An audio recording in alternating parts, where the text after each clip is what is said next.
नहीं tiger, hold. देखो, तुम्हें किसी को भी कुछ भी साबित करने की जरूरत नहीं है। That's it. अकरम, मैं जो भी कर रहा हूँ अपनी मर्जी से कर रहा हूँ। आज जो बलराज मेरे मुंह पे बोल रहा है, मैं नहीं चाहता कल को कोई ऐरा गहरा मेरी पीठ पीछे बोला है। अकरम ने अभिनव की आंखों में संजय जैसे तेवर देखे तो उसने एक गहरी सांस ली और सब ऊपर वाले के भरोसे छोड़ दिया।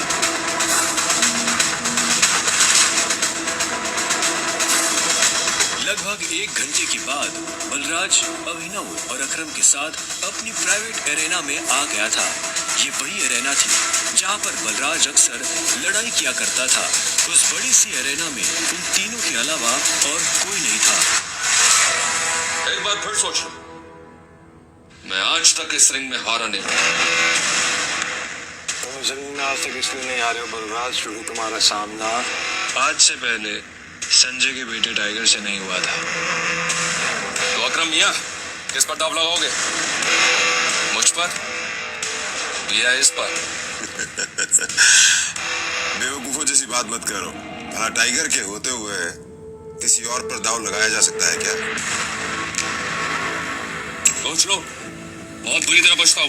दुनिया हंसेगी तुम पर, मुंह दिखाने लायक नहीं रहोगे। चलो फाइट शुरू करते हैं। अभिनव ने बलराज को ऊपर से नीचे तक देखा। वो देखने में भारी था और अभिनव उसके इसी भारीपन पर वार करने वाला था। दोनों के बीच लड़ाई शुरू हुई।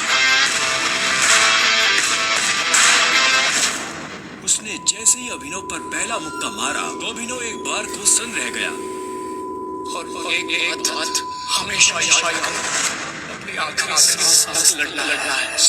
टाइगर ये किसको लेकर आ गए? ये हम पे राज करेगा? हाँ? मैंने कहा था ना, सिर्फ कोई भी हमारे सर पे आकर बैठ जाएगा और बोलेगा कि मैं टाइगर हूँ और हम मान लेंगे। बिल्कुल। उसका मुक्का अभिनव की नाक तोड़ता। उससे पहले ही अभिनव को होश आ गया और उसने अपना सर नीचे झुका लिया। बलराज का मुक्का खाली गया और वो पलटकर अभिनव को देखने लगा। अभिनव गंभीर था। उसे याद आ रहा था कि बचपन से ही उसके पिता संजय ने उसे लड़ना सिखाया था। बलराज को इस बार गुस्सा आया। वो फिर से तेजी से अभिनव की तरफ बढ़ा और अभिनव ने झुक करके उसके पैर पर लात मार दी। बलराज अपने आप को संभाल नहीं पाया। अरे बलराज, सरेंडर कर दो। क्यों अपना रिकॉर्ड खराब कर रहे हो? मैं बाहर किसी से नहीं कहूंगा कि तुम टाइगर से हार गए। बलराज एक के बाद एक अभिनव पर मुक्के बरसाना शुरू कर दिए। अभिनव ने अपने आप को उसके मुक्कों से बचाया।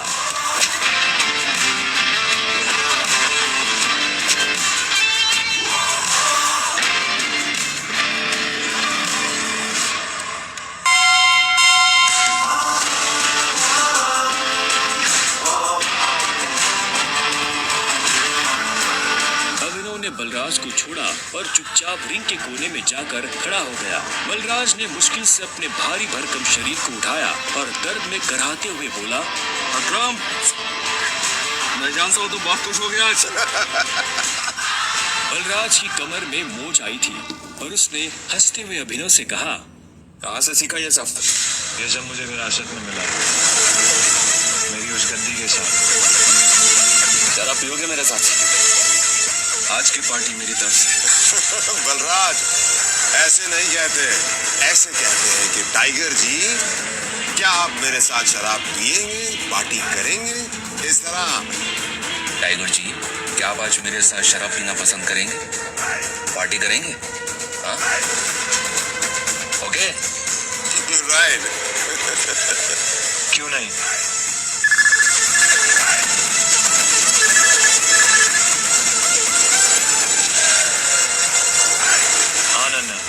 देखो, मेरे मम्मी पापा आ गए। जो कुछ भी है उन्हें सब पता चल चुका है। वो तुमसे मिलना चाहते हैं तो तुम जहाँ भी हो अभी कभी घर आओ। क्या अभी? हाँ, तो इतनी हैरान होने की जरूरत नहीं है। जो किया अब उसे भुगतो। वैसे अकरम,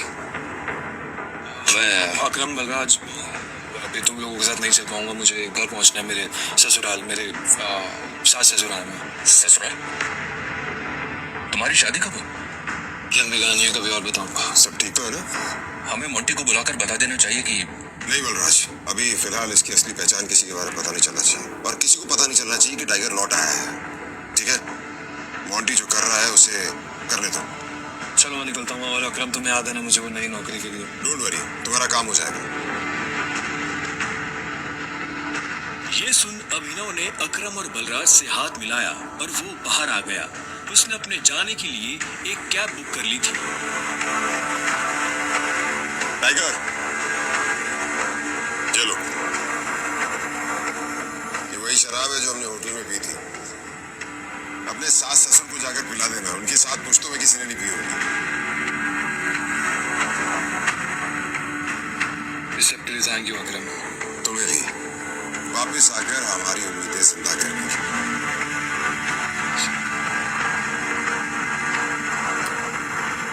अब आजा कि अंदर रिंग में ही रहेगा। कुछ देर के बाद गाड़ी अनन्या के घर के बाहर आकर रुकी। अभिनव नीचे उतरा और गहरी सांसें लेते हुए घर के अंदर पहुंच गया।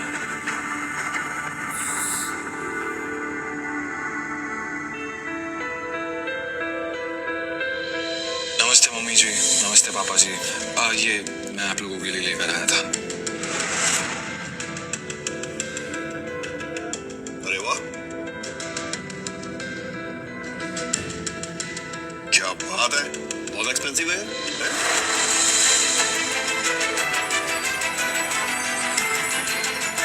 क्या कोई हुआ है? देख, क्या तुम भी?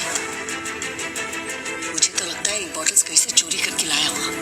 तुम्हें लगता है इसके जैसा आदमी इतनी महंगी शराब अफोर्ड कर पाएगा? और तुम ये सब क्यों लाए हो यहाँ पे? हमारी बेटी के साथ जबरदस्ती करने के बाद हमें रिश्वत देना चाहते हो तुम? वो भी चोरी की हुई शराब? सॉरी, लेकिन ना ही मैंने किसी के साथ जबरदस्ती की और ना ही कोई चोरी की है। अच्छा, तो फिर मेरी बेटी के साथ तुम्हारा भूत सोया हुआ था? तुम ये सब इसलिए कर रहे हो ना ताकि तुम मेरी बेटी की जायदाद हड़प कर सको? तुमने कहा तुम और कहा मेरी बेटी। अभिनव को ऐसा लगा जैसे उसके सीने में किसी ने छुरा घोंप दिया हो। कोई भी उसकी बात सुनने को राजी ही नहीं था। हाँ, ये बात ठीक है कि वो अनन्या के साथ एक बिस्तर पर सोया था, लेकिन उसने ये सब जानबूझकर नहीं किया था। उसे खुद नहीं पता था कि वो अनन्या के कमरे में कैसे पहुंच गया। अगर उसे पहले से ये सब पता होता तो वो कभी ऐसा नहीं करता। पर आखिर में अभिनव ने कोई सफाई नहीं दी। उसे पता था कि कोई फायदा नहीं होगा। गूंगे हो? मुंह में जुबान नहीं है तुम्हारे? शर्मिला, बैठ। अभिनव, बैठ जाओ। शर्मिला अभी भी गुस्से में उसे देख रही थी। अभिनव बैठा और राजीव ने आगे कहा, तो वहाँ जो कुछ भी हुआ है हमें उसके बारे में सब कुछ पता है और अनन्या को भी ये मालूम नहीं है कि उसके साथ कैसे हुआ है। लेकिन मुझे ऐसा लगता है कि वहाँ पे कोई बहुत बड़ी गड़बड़ हुई है। चलो, अब जो कुछ भी है, तुम्हारे और अनन्या का रिश्ता तो बदल नहीं सकते। वैसे भी जो कुछ हुआ उसका उसे मलाल नहीं था। अगर वो अनन्या से नहीं मिलता तो वो अकरम से कभी नहीं मिल पाता। साथ ही वो बाहर की दुनिया में अनन्या का नाम भी खराब नहीं होने देना चाहता था। ऐसे में वो भी नहीं चाहता था कि ये शादी टूटे। तो अभिनव, तुम क्या करते हो? मैं एक डिलीवरी बॉय का काम करता था और आज मुझे नौकरी से निकाल दिया गया। उसके ये शब्द किसी बॉम्ब की तरह उन दोनों पर गिरे। इससे पहले कि शर्मिला कुछ कहती, राजीव ने कहा, अभिनव, तुम्हें जल्द से जल्द नौकरी ढूंढनी पड़ेगी और वो भी अच्छी वाली। तभी तुम मेरी बेटी के साथ लीगली शादी कर सकते हो। चलो, अब तुम जा सकते हो। अभिनव उठा और बाहर निकलने लगा। इतने में शर्मिला के गुस्से में और एक उबाल आया और वो अभिनव के पीठ पीछे बोली, देखा कितना ढीठ है ये?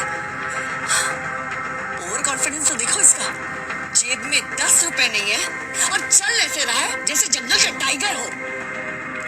राजू, तुम्हें लगता है इस जैसे लिचर को कोई नौकरी पे रखेगा? रखेगा नहीं, रखेंगे। मेरे लिए काम की कमी नहीं है। सुना तुमने? राजीव भी अभिनव की बात सुन हैरान हो गया। इतने में अभिनव शर्मिला के पास आया और बोला, अगर मुझे एक अच्छी नौकरी मिल गई तो क्या आप मुझे ये साबित करने का मौका देंगी कि मैं अनन्या से शादी करने के लायक हूँ? सी, कॉन्फिडेंस है। घर में जाए ऐसा कॉन्फिडेंस? और तुम, नौकरी का मतलब ये नहीं है कि कल के तुम किसी पार्किंग लॉट में जाके बैठो और लोगों की गाड़ियों की रसीद पढ़ो। मेरा मतलब है नौकरी जैसी नौकरी, असली नौकरी, सही वाली नौकरी। और अगर कल तक तुम्हें ऐसी नौकरी मिल जाती है ना, तो तुमने जो कुछ भी अभी कहा उसके बारे में एक बार सोच सकती हो। शर्मिला से ये सुनते ही अभिनव के चेहरे पर बड़ी सी मुस्कान आ गई। शर्मिला को नहीं पता था कि अभिनव कौन है और उसके पीछे किसका हाथ है। उसने मुस्कुराते हुए हाँ में सिर हिलाया और घर के अंदर जाने लगा।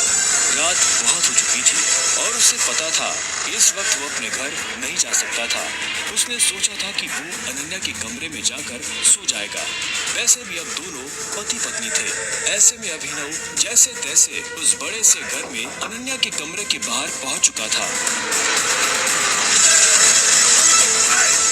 क्या है? रात बहुत हो गई, मैं अपने घर नहीं जा सकता, मुझे सोने के लिए जगह चाहिए। तो क्या, तुमने मुझे अपने मम्मी पापा से मिलने के लिए बुलाया था ना, तो तुम्हें जगह दो सोने की। हेलो, तुम्हें क्या लगता है मैं फिर से तुम्हें अपने कमरे में आने दूंगी? तो मैं और कहाँ जाऊंगा? मुझे नहीं पता, जो करना करो, बट पैराडा वरना मैं तोड़ दूंगी। अभिनव पहले तो नहीं डरा, पर जब दरवाजा उसके पैर को छूने ही वाला था तो उसने अपना पैर पीछे खींच लिया। अनन्या ने दरवाजा बंद किया और दूसरी तरफ से चिल्लाते हुए बोली, नौकरों की जगह ना मालिकों के कमरों में नहीं, घरों के स्टोर रूम्स में होती है। यह सुनते ही अभिनव को बुरा लगा, पर वो कर भी क्या सकता था। उसने बस बंद दरवाजे को देखा और हताशा से अपना सिर हिलाने लगा। अब आगे क्या होने वाला था? कहाँ सोने वाला था अभिनव? और क्या उसे इस घर में कभी इज्जत मिल पाएगी? और क्या होगा जब अनन्या के घर वालों को अभिनव की असली पहचान के बारे में पता चलेगा? जानने के लिए सुनते रहिए द रिटर्न ऑफ टाइगर, सिर्फ